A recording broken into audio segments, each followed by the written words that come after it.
Hello guys, my name is Blair. I'm actually a lurker in these stories, but I never thought I would have one of my own. I don't think any of us have ever imagined ourselves in this situation, but you never know what fate has in store for you. This is exactly what happened to me. My husband, Howard, was the best partner I could ask for. He was caring and had a very good reputation among his peers. We met at a work event and hit it off immediately. Howard and I had a lot of common interests, which drew us closer. We dated for about 5 years before deciding to tie the knot. Frankly speaking, he was my best friend. I couldn't imagine my life without him. One thing that I must mention is the fact that he was very close to his mother. His dad passed away when he was young, so it was always his mom and him. His mother, Miranda, was actually speech impaired and couldn't speak, but she was a very kind woman. At least, that's what I thought in our very first meeting. She was quick to sing praises of me. We communicated through texts, since I didn't know sign language. She said, "I'm so glad to finally meet you, Blair. You have no idea how excited I am. Howard always speaks praises of you, and I can see why. You are an amazing woman." I was very flattered.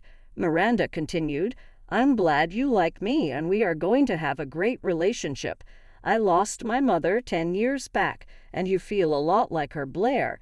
I do have a feeling that we will be very close. I always wanted a daughter, and it looks like I finally have one." Indeed, Miranda and I had a great bond. We spent a lot of time together even without Howard. While I was pretty well off, Howard and Miranda were not as much, so I tried to help them out as often as possible. I seriously felt a lot of love towards them, so it all made sense to me. They quickly became my family, other than my sister, Erin. For some reason, Erin was a little wary of them. However, she could see that I was happy, so she didn't say anything about them.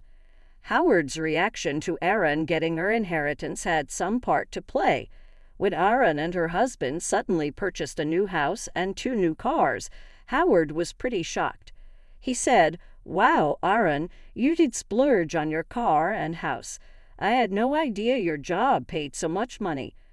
Erin replied, "It wasn't my job, Howard. We came into some money very recently, so we decided to change our lifestyle a bit." Howard asked, "Are you sure it's not something illegal? I mean, normal people like us have to work hard to have this kind of lifestyle. Hell, most of us can just dream about it." "There is nothing illegal going on, Howard," Erin said. "She just got the rest of her inheritance from our parents. It was in a trust fund until she turned 30. "Really, Blair? Wow, that must be very convenient. Do you have a trust fund like that?" Howard asked. "I do, actually. We were given the house straight away, but the rest is put in a fund until we turn 30. I will get mine once I turn 30 as well," I replied. "Oh my God, we will be so rich. I guess I won't have to work anymore. You can just pay for us. I wish you could get it sooner. It would have been so much better." Erin looked really uncomfortable at his words. Even I felt like his words were a little off. Still, we laughed about the situation and let it go. Ever since then, Howard had intentionally made me pay more towards dates and gifts.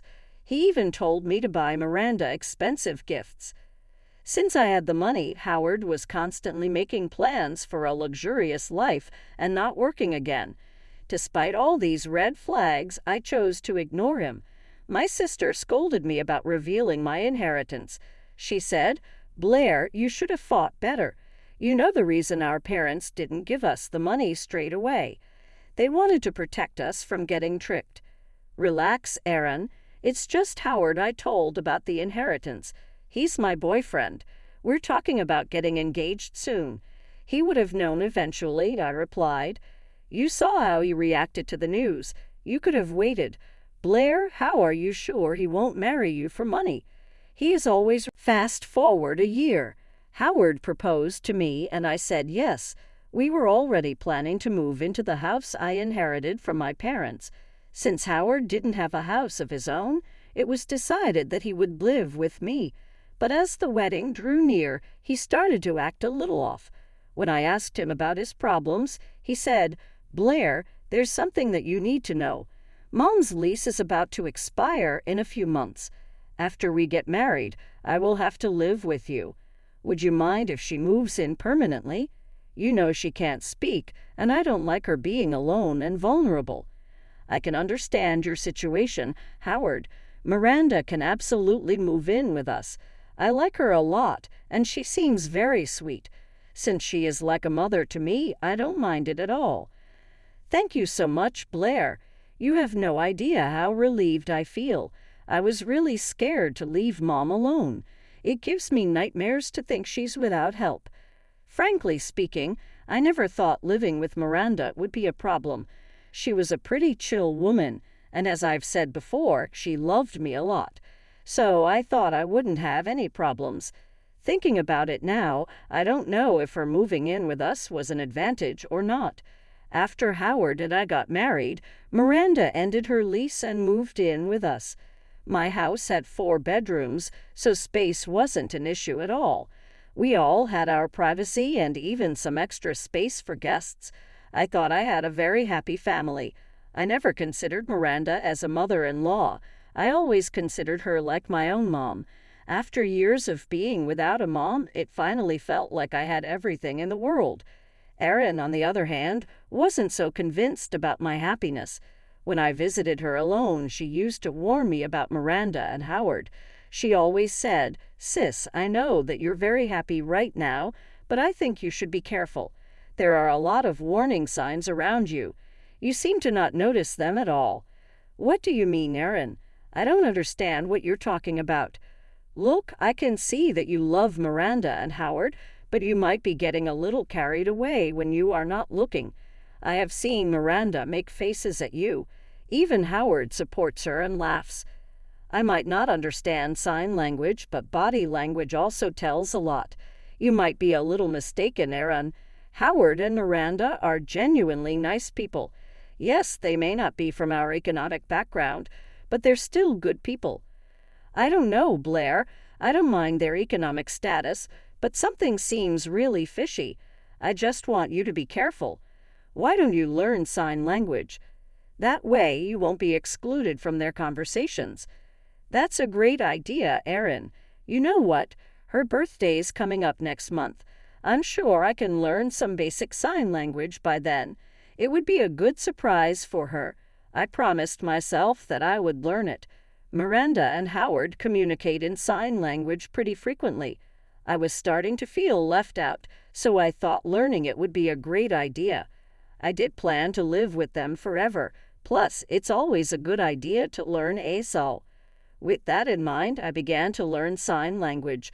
I didn't even tell Howard because I wanted it to be a surprise. I think learning the language really saved me.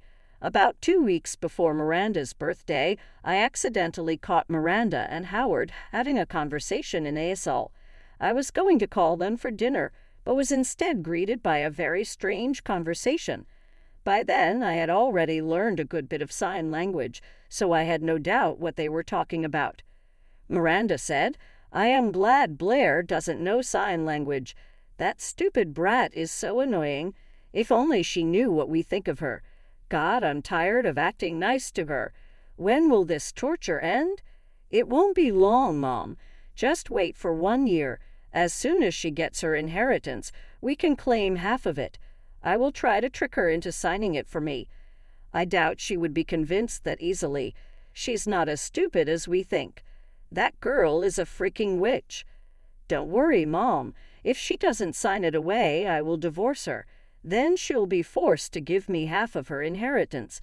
I'm planning to quit my job 2 months before she turns 30. That way she will be giving me alimony as well." "That's a great idea, Howard. I do have a clever son. After we get our hands on Blair's money, we will finally get rid of her. Then we can say good riddance to this worthless woman. Maybe with that money, we'll finally buy that house you've been eyeing for a while. I bet we will still have leftovers." I was shocked to see what they were saying. Here I was trying to learn sign language to develop a better bond with my in-laws, only to discover that my husband and mother-in-law planned to steal my inheritance.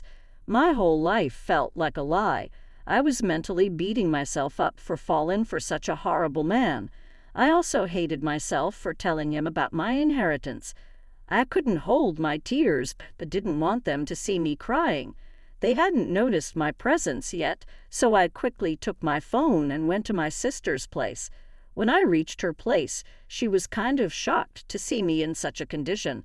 At that point, I started to cry on her front porch. She brought me in and calmed me down. After I was done crying, she said, "My God, sis, what happened to you? Why are you crying like this? Tell me what happened." "Erin, you were right about Miranda and Howard. They are not good people. All this while they have been plotting to take my inheritance. Howard only married me for money. Even Miranda hates me." "Are you serious right now? How did you know all this?" "I saw them speaking Asel today. Now that I know the language, I could make out what they were saying." I went on to tell Erin what Miranda and Howard talked about. Retelling everything again sent me into another crying fit that took time to subside. But the second round of crying brought a lot of clarity to my head. I was immediately planning to get back at them. "Erin, I hope you're not thinking about letting them go just like that. Don't tell me you will continue this marriage. I'll be disappointed in you." "No, Erin, there is no way I will stay married to that scum, and I don't plan on letting them get away with everything. They think I'm a worthless and powerless woman. I'll show them just how clever I can be." "That's my sister. Do you have a plan?" "Yes, I'm going to throw a big birthday party for Miranda. Then I will reveal her true face to everyone. Howard is also going down with her. I will make sure of it." A plan was already forming in my mind. All I had to do was work around the details and execute it perfectly. My sister Erin was also a huge help during this time. Her husband is a cop, and she promised to be on standby if things escalated or went south. I was so disillusioned by them that I was ready to face anything. I texted Miranda, "Hey Miranda, you know that your 60th birthday is only a few days away. I'm so excited and want to plan a big party for you. It's a gift from me." "Oh really, Blair? That is so sweet. I don't know what I have done to deserve such a sweet daughter-in-law." "It's nothing, Miranda. You deserve the party I'm planning.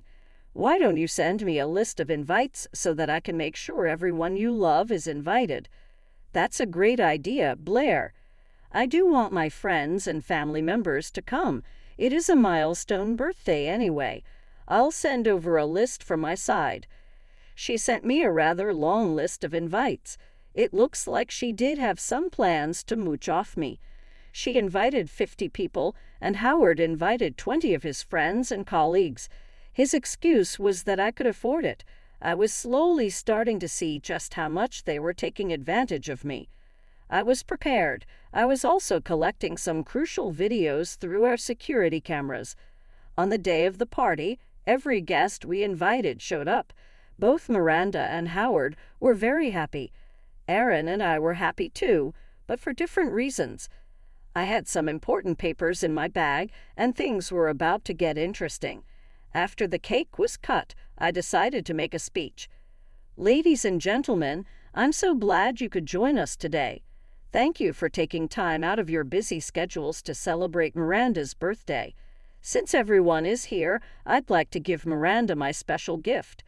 "You got a special gift for Mom? That's so nice." Howard said, "Why don't we find out what it is?" I quickly faced Miranda and Howard and signed to them, "I know your plans about my inheritance. Now watch me destroy your reputation in front of everyone. This is my gift to you. Miranda, Howard will get one as well." After I signed, the two of them looked shocked. They glanced around and saw that some people could figure out what I said.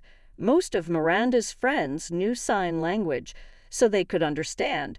Miranda and Howard quickly signed, begging me to stop. I smirked and began to speak and sign simultaneously. So last month, I decided to learn Asel to surprise my mother-in-law. I had good intentions and only wanted to develop a deeper relationship with her. But when I learned the language, I discovered something shocking. Watch this video. I played the video. Blair, please stop. We can talk about this. You don't have to show this to everyone. Please listen to me. You can't insult us like this, Blair. Our reputation will be destroyed. Don't do this. I paid them no heed. The video played, showing how horrible Howard and Miranda were. I had recorded them having mean conversations about me, calling me a spoiled brat and a worthless witch, among other things. They also discussed how they planned to steal my inheritance. People who knew ASL were horrified by the video, and those who didn't know ASL were provided with subtitles I made myself. It was glorious. When the video ended, everyone looked pretty upset. Howard and Miranda had a habit of acting nice, so it was shocking to see this side of them.